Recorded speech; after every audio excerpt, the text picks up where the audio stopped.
ಎಲ್ಲರಿಗೂ ನಮಸ್ಕಾರ. ರೇಣುಕಾ ಮನೆ ಅಡುಗೆಗೆ ಸ್ವಾಗತ. ಇವತ್ತಿನ ವಿಡಿಯೋದಲ್ಲಿ ಹುರುಳಿಕಾಳಿನ ಕಟ್ಟಿಂದ ಮಾಡಬಹುದಾದಂತಹ ಅತ್ಯಂತ ಆರೋಗ್ಯಕರವಾದಂತಹ ರಸಂ ಹಾಗೂ ಅದರೊಟ್ಟಿಗೆ ಹುರುಳಿಕಾಳಿನ ಡ್ರೈ ಪಲ್ಯ ಮಾಡೋದು ಹೇಗೆ ಅಂತ ನೋಡ್ಕೊಳ್ಳೋಣ. ಯಾರಿಗಾದ್ರೂ ಬಾಯಿ ಕೆಟ್ಟು ಹೋಗಿದೆ, ನನಗೆ ಊಟ ಸೇರ್ತಾ ಇಲ್ಲ ಅನ್ನೋ ಟೈಮಲ್ಲಿ ಈ ರಸಂ ಮಾಡ್ಕೊಂಡು ತಿಂದೆ ಅಂದರೆ ಡೆಫಿನೆಟ್ಲಿ ಅವರು ಜಾಸ್ತಿ ಊಟ ಮಾಡ್ತಾರೆ, ಅಷ್ಟು ಚೆನ್ನಾಗಿರುತ್ತೆ. ಈ ರೆಸಿಪಿನ ನೀವು ಒಂದ್ಸರಿ ಮನೇಲಿ ಟ್ರೈ ಮಾಡಿ. ಅದನ್ನು ಹೇಗೆ ಮಾಡೋದನ್ನ ಎಕ್ಸ್ಪ್ಲನೇಷನ್ ನೋಡೋಣ.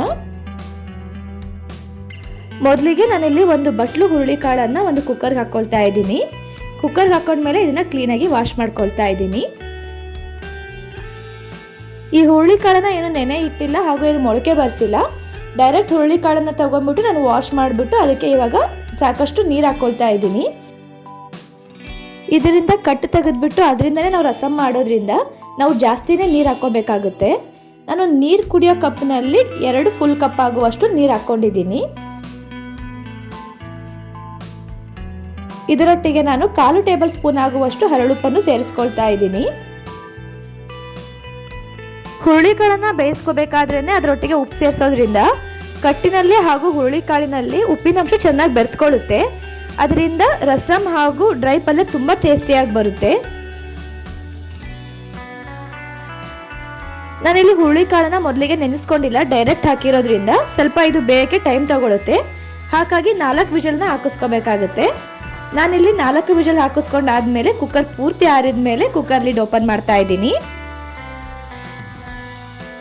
ಕಟ್ಟು ನೋಡ್ತಾ ಇದ್ದೀರಾ, ಕಲರ್ ಎಷ್ಟು ಚೆನ್ನಾಗಿ ಬಂದಿದೆ. ಹುರುಳಿಕಾಳಿನೆಲ್ಲ ಎಲ್ಲ ಅಂಶಗಳು ಈ ಕಟ್ಟಿನಲ್ಲಿ ಬೆರ್ತಿರುತ್ತೆ. ಇದು ಆರೋಗ್ಯಕ್ಕೆ ತುಂಬ ಒಳ್ಳೆಯದು.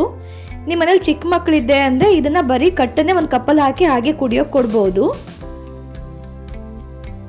ಹುರುಳಿಕಾಳು ಕೂಡ ಕ್ಲೀನಾಗಿ ಬೆಂದಿದೆ ನೋಡಿ. ನಾನು ಹಿಸಿಗೆ ತೋರಿಸ್ತಾ ಇದ್ದೀನಿ. ಕ್ಲೀನಾಗಿ ಬೆರಳಿಂದ ಪ್ರೆಸ್ ಮಾಡಿದೆ ಅಂದರೆ ಕ್ಲೀನಾಗಿ ಅದು ಒಡಿತಾ ಇದೆ.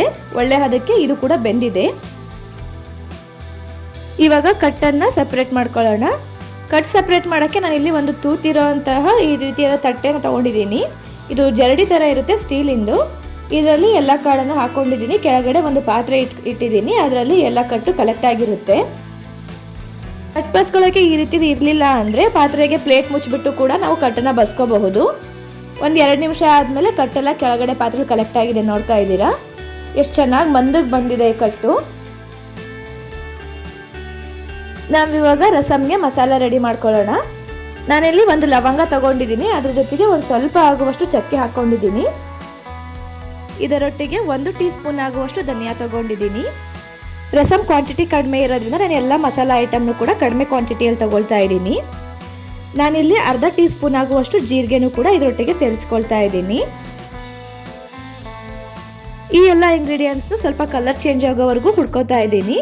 ಅದು ಸ್ವಲ್ಪ ಕಲರ್ ಚೇಂಜ್ ಆದಮೇಲೆ ಅದರೊಟ್ಟಿಗೆ ಸ್ವಲ್ಪ ಎಣ್ಣೆ ಹಾಕ್ಕೊಂಡು ಇನ್ನೊಂದ್ಸರಿ ಬಾಡಿಸ್ಕೊಳ್ತಾ ಇದ್ದೀನಿ. ಈ ರೀತಿ ಸ್ವಲ್ಪ ಹುರಿದಾದ್ಮೇಲೆ ಎಣ್ಣೆನೂ ಸೇರಿಸ್ಕೊಳ್ಳೋದ್ರಿಂದ ಫ್ಲೇವರ್ ತುಂಬ ಚೆನ್ನಾಗಿ ಬರುತ್ತೆ. ಇದಾದಮೇಲೆ ನಾನು ಎಲ್ಲ ಮಸಾಲ ಐಟಮ್ಗಳನ್ನ ಅಲ್ಲೇ ಸ್ವಲ್ಪ ಸೈಡಿಂಗ್ ಮಾಡಿಬಿಟ್ಟು ಮಧ್ಯದಲ್ಲಿ 3 ಬ್ಯಾಡಗಿ ಮೆಣಸಿನ್ಕಾಯಿನ ಹಾಕ್ಕೊಳ್ತಾ ಇದ್ದೀನಿ. ಬ್ಯಾಡಗಿ ಮೆಣಸಿನ್ಕಾಯಿ ಕೂಡ ಸ್ವಲ್ಪ ಕ್ಲೀನಾಗಿ ಕಲರ್ ಚೇಂಜ್ ಆಗೋವರೆಗೂ ಕೂಡ ಫ್ರೈ ಮಾಡ್ಕೊಳ್ತಾ ಇದ್ದೀನಿ. ಬ್ಯಾಡಗಿ ಮೆಣಸಿನ್ಕಾಯಿ ಕೂಡ ಕ್ಲೀನಾಗಿ ಫ್ರೈ ಆದಮೇಲೆ ಅದನ್ನು ಕೂಡ ತೆಗೆದುಬಿಟ್ಟು ಒಂದು ತಟ್ಟೆಗೆ ಟ್ರಾನ್ಸ್ಫರ್ ಮಾಡ್ಕೊಳ್ತಾ ಇದ್ದೀನಿ. ಇವಾಗ ಅದೇ ಹಂಚಿನಲ್ಲಿ ಒಂದು ಚಿಕ್ಕ ಗಾತ್ರದ ಈರುಳ್ಳಿನ ಚಿಕ್ಕದಾಗಿ ಕಟ್ ಮಾಡಿ ಹಾಕ್ಕೊಳ್ತಾ ಇದ್ದೀನಿ. ಅದರೊಟ್ಟಿಗೆ 4 ಎಸಳಾಗುವಷ್ಟು ಬೆಳ್ಳುಳ್ಳಿನ ಸಿಪ್ಪೆ ಬಿಡಿಸಿ ಹಾಕ್ಕೊಂಡಿದ್ದೀನಿ. ಜೊತೆಗೆ 1 ಎಸಳಾಗುವಷ್ಟು ಕರಿಬೇವನ್ನು ಕೂಡ ಹಾಕ್ಕೊಂಡು ಚೂರು ಎಣ್ಣೆ ಹಾಕ್ಕೊಂಡು ಇದನ್ನು ಕೂಡ ಸ್ವಲ್ಪ ಕಲರ್ ಚೇಂಜ್ ಆಗೋವರೆಗೂ ಬಾಡಿಸ್ಕೊಳ್ತೀನಿ. ಎಲ್ಲ ಇಂಗ್ರೀಡಿಯೆಂಟ್ಸ್ನು ಬಾಡಿಸ್ಬೇಕಾದ್ರೆ ಕಂಟಿನ್ಯೂಸ್ ಆಗಿ ಕೈ ಆಡಿಸ್ತಾ ಇರಿ, ಇಲ್ಲ ಅಂದರೆ ತಳದಲ್ಲಿ ಸೀದ್ ಹೋಗೋ ಥರ ಅನಿಸುತ್ತೆ. ಇದೆಲ್ಲದೂ ಕೂಡ ಕ್ಲೀನಾಗಿ ಕಲರ್ ಚೇಂಜ್ ಆಗೋವರೆಗೂ ನಾವು ಒಂದೇ ಸಮಯಕ್ಕೆ ಬಾಡಿಸ್ಕೊಳ್ತಾ ಇದ್ದೀನಿ. ಇವಾಗ ನೋಡ್ತಾ ಇದ್ದೀರಾ, ನೀರುಳ್ಳಿದು ಕಲರ್ ಚೇಂಜ್ ಆಗಿದೆ. ಎಲ್ಲ ಇಂಗ್ರೀಡಿಯೆಂಟ್ಸ್ ಸ್ವಲ್ಪ ಕಲರ್ ಚೇಂಜ್ ಆಗಿ ಕ್ಲೀನಾಗಿ ಹುರಿದಿದೆ. ಇಷ್ಟ ಆದರೆ ಸಾಕಾಗುತ್ತೆ. ಇದನ್ನು ನಾವು ಒಂದು ತಟ್ಟೆಗೆ ಟ್ರಾನ್ಸ್ಫರ್ ಮಾಡ್ಕೋಬಹುದು. ತಟ್ಟೆಗೆ ಟ್ರಾನ್ಸ್ಫರ್ ಮಾಡ್ಕೊಂಡಂತಹ ಎಲ್ಲ ಇಂಗ್ರೀಡಿಯೆಂಟ್ಸ್ ಪೂರ್ತಿಯಾಗಿ ಆರಿದ್ಮೇಲೆ ಮಿಕ್ಸಿ ಮಾಡ್ಕೊಳ್ತಾ ಇದ್ದೀನಿ. ಯಾವಾಗಲೂ ಅಷ್ಟೇ ನಾವೆಲ್ಲದನ್ನು ಕ್ಲೀನಾಗಿ ಆರಿದ್ಮೇಲೆ ಮಿಕ್ಸಿ ಮಾಡ್ಕೋಬೇಕಾಗುತ್ತೆ. 2 ಕಾರಣಕ್ಕೆ. ಒಂದು ಮಿಕ್ಸಿ ಜಾರು ಹಾಳಾಗುತ್ತೆ ಬಿಸಿ ಬಿಸಿದು ಹಾಕಿದರೆ. ಅದರೊಟ್ಟಿಗೆ ಮಸಾಲೆ ಪದಾರ್ಥ ಟೇಸ್ಟು ಕೂಡ ಕಡಿಮೆ ಆಗುತ್ತೆ ಬಿಸಿ ಇದ್ದಾಗಲೇ ಗ್ರೈಂಡ್ ಮಾಡಿಕೊಂಡ್ರೆ. ಹಾಗಾಗ್ಬಿಟ್ಟು ಪೂರ್ತಿ ಆರಿದ ಮೇಲೆ ನಾನು ಇವಾಗ ಮಿಕ್ಸಿ ಮಾಡ್ಕೊಂಡಿದ್ದೀನಿ. ಇವಾಗೇನು ನೀರು ಹಾಕ್ಕೊಳ್ದೆ ಹಾಗೆ ತೆರೆಯಾಗಿ ಮಿಕ್ಸಿ ಮಾಡ್ಕೊಂಡಿದ್ದೀನಿ. ಇದರೊಟ್ಟಿಗೆ ನಾನು 4 ಬೆರಳು ಅಳತೆ ಆಗುವಷ್ಟು ಕಾಯಿನ ಕಟ್ ಮಾಡಿ ಜಾರಿಗೆ ಹಾಕ್ಕೊಳ್ತಾ ಇದ್ದೀನಿ. ಮೊದಲಿಗೆ ಹುರಿದಿಟ್ಕೊಂಡಿದ್ದಂತಹ ನೀರುಳ್ಳಿ, ಬೆಳ್ಳುಳ್ಳಿ ಹಾಗೂ ಕರಿಬೇವನ್ನು ಕೂಡ ಇದರೊಟ್ಟಿಗೆ ನಾನು ಸೇರಿಸ್ಕೊಳ್ತಾ ಇದ್ದೀನಿ. ಜೊತೆಗೆ ಒಂದು ಹಿಡಿ ಆಗುವಷ್ಟು ನಾನು ಕೊತ್ತಂಬರಿನೂ ಸೇರಿಸ್ಕೊಂಡು ಮಿಕ್ಸಿ ಮಾಡ್ಕೊಳ್ತೀನಿ. ಒಂದ್ಸರಿ ಕ್ಲೀನಾಗಿ ಇದೆಲ್ಲ ಗ್ರೈಂಡ್ ಆದಮೇಲೆ ಇದಕ್ಕೆ ಸ್ವಲ್ಪ ನೀರು ಸೇರಿಸ್ಕೊಂಡ್ಬಿಟ್ಟು ಪೂರ್ತಿ ಪೇಸ್ಟ್ ಆಗೋ ಥರ ಇನ್ನೊಂದ್ಸರಿ ಮಿಕ್ಸಿ ಮಾಡ್ಕೊಳ್ತೀನಿ.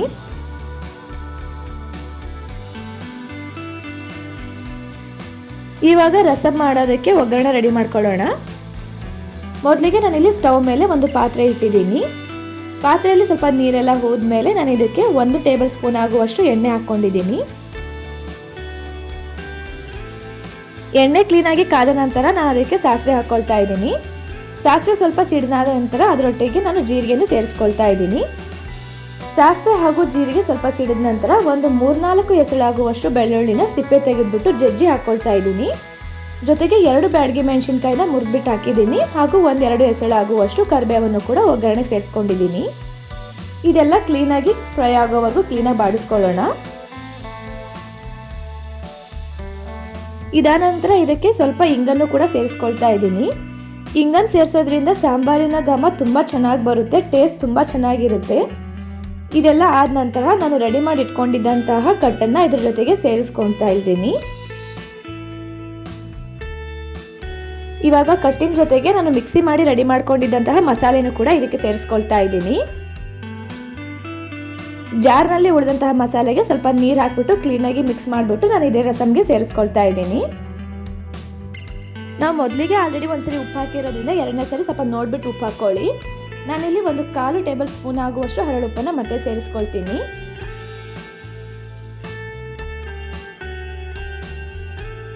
ಇದರೊಟ್ಟಿಗೆ 1/4 ಟೀ ಸ್ಪೂನ್ ಆಗುವಷ್ಟು ಅರಿಶಿನ ಕೂಡ ಸೇರಿಸ್ಕೊಳ್ತಾ ಇದ್ದೀನಿ. ಇದಾದ ನಂತರ ಒಂದು ನಿಂಬೆಹಣ್ಣಿನ ಗಾತ್ರದಷ್ಟು ಹುಣಸೆ ಹಣ್ಣನ್ನು ನೆನೆ ಹಾಕಿಬಿಟ್ಟು ಅದರ ರಸನ ಸಪ್ರೇಟ್ ಮಾಡಿ ಇಟ್ಕೊಂಡಿದ್ದೆ. ಅದನ್ನು ಕೂಡ ಇದರೊಟ್ಟಿಗೆ ಸೇರಿಸ್ಬಿಟ್ಟು ಒಂದ್ಸರಿ ಕ್ಲೀನಾಗಿ ಮಿಕ್ಸ್ ಮಾಡ್ಕೊಳ್ತಾ ಇದ್ದೀನಿ.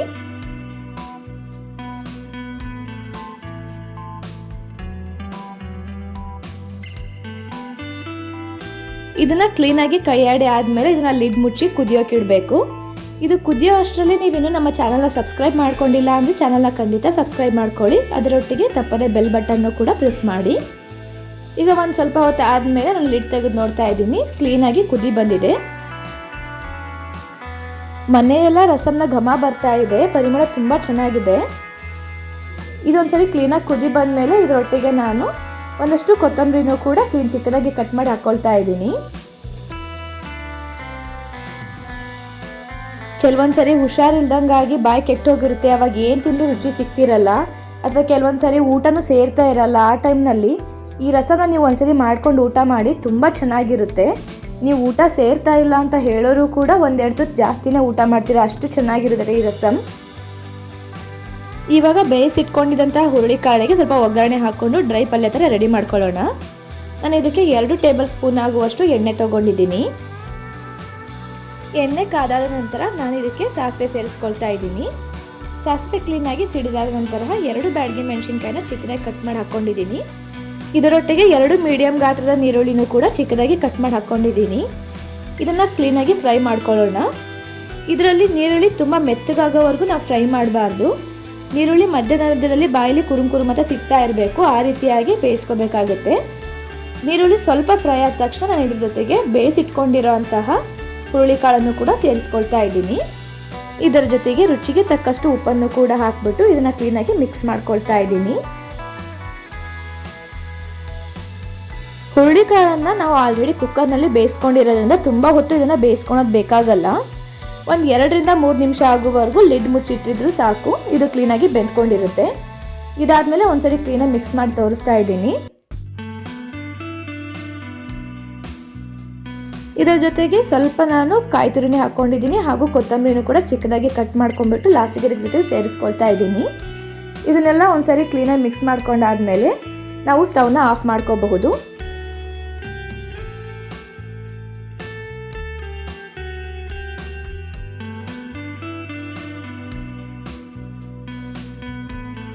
ನಾನು ಇದನ್ನು ಸ್ಟವ್ನಿಂದ ಕೆಳಗಡೆ ಇಳಿಸಿ ಆದಮೇಲೆ 1/4 ಭಾಗ ಆಗುವಷ್ಟು ನಿಂಬೆ ರಸವನ್ನು ಹಿಂಡ್ಕೊಳ್ತಾ ಇದ್ದೀನಿ. ಯಾವಾಗಲೂ ನಾವು ಗ್ಯಾಸನ್ನು ಆಫ್ ಮಾಡಿ ಆದಮೇಲೆ ನಿಂಬೆಹಣ್ಣಿನ ರಸವನ್ನು ಸೇರಿಸ್ಕೋಬೇಕಾಗುತ್ತೆ. ನಾವು ಚಿತ್ರಾನ್ನ ಆಗಿರಲಿ ಯಾವುದಕ್ಕಾದರೂ ಆಗಿರಲಿ ನಿಂಬೆಹಣ್ಣಿನ ರಸವನ್ನು ಲಾಸ್ಟಿಗೆ ಸೇರಿಸ್ಕೊಳ್ತೀವಲ್ಲ ಅಂಥ ಪದಾರ್ಥಗಳಲ್ಲಿ ನಾವು ಸ್ಟವ್ ಮೇಲೆ ಇಟ್ಟಾಗಲೇ ನಾವು ಅದನ್ನು ಹಾಕ್ಕೊಂಡ್ಬಿಟ್ರೆ ಸ್ವಲ್ಪ ಕಹಿ ಅಂಶ ಬಿಟ್ಕೊಳ್ಳುತ್ತೆ ನಿಂಬೆಹಣ್ಣಿನ ರಸ. ಹಾಗಾಗ್ಬಿಟ್ಟು ನಾವು ಸ್ಟವ್ ಆಫ್ ಮಾಡ್ಕೊಂಡು ಆದಮೇಲೆ ಕೆಳಗಿಳಿಸಿದ ಮೇಲೆ ನಿಂಬೆಹಣ್ಣನ್ನು ಹಿಂಡೋದ್ರಿಂದ ಹುಳಿ ಅಂಶ ಮಾತ್ರ ಬರುತ್ತೆ, ಕಹಿ ಅಂಶ ನಿಮ್ಗೆ ಸಿಗಲ್ಲ ತಿನ್ನಬೇಕಾದ್ರೆ. ಬಿಸಿ ಬಿಸಿ ಅನ್ನದ ಜೊತೆಗೆ 1-2 ಸ್ಪೂನ್ ತುಪ್ಪ ಹಾಕ್ಕೊಂಡ್ಬಿಟ್ಟು ಜೊತೆಗೆ ರಸಮ್ ಹಾಕ್ಕೊಂಡು ಈ ಹುರುಳಿಕಾಳಿನ ಪಲ್ಯನ ನೆಂಚ್ಕೊಂಡು ತಿಂತಾ ಇದ್ರೆ ಸೀರಿಯಸ್ಲಿ ಸಖತ್ತಾಗಿರುತ್ತೆ. ಮನೆಯಲ್ಲಿ ಒಂದ್ಸರಿ ಟ್ರೈ ಮಾಡಿ. ಈ ರೆಸಿಪಿ ನಿಮಗೆ ಇಷ್ಟ ಆಗಿದ್ದಲ್ಲಿ ಚಾನಲ್ನ ಸಬ್ಸ್ಕ್ರೈಬ್ ಮಾಡಿ ಹಾಗೂ ವಿಡಿಯೋಗೆ ಲೈಕ್ ಮಾಡಿ, ಆದಷ್ಟು ಶೇರ್ ಮಾಡಿ.